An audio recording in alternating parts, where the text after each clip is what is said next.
เกาะติดสถานการณ์ข่าว INN News Roundup 7:13 นาทีพรรคเพื่อไทยเชื่อปมขัดแย้งพรรคอนาคตใหม่ไม่บานปลายให้ประชาชนลงโทษ2 สส.งูเห่ารับเป็นห่วงการเคลื่อนไหวของนักศึกษา 7:24 นาทีการบินไทยแถลงมาตรการรับมือผู้โดยสารลดจากไวรัสโควิด -19 วันพรุ่งนี้เจาะหารือคลังดึงเชื่อมั่นนักท่องเที่ยวเข้าไทย 7:42 นาที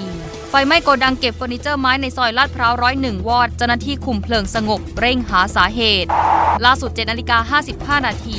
กรมอุตุนิยมวิทยาเตือน 3-5 มีนาคมไทยตอนบนมีพายุฤดูร้อนขณะภาคเหนือภาคอีสานภาคกลางและกทมอากาศร้อนภาคตะวันออกและภาคใต้มีฝน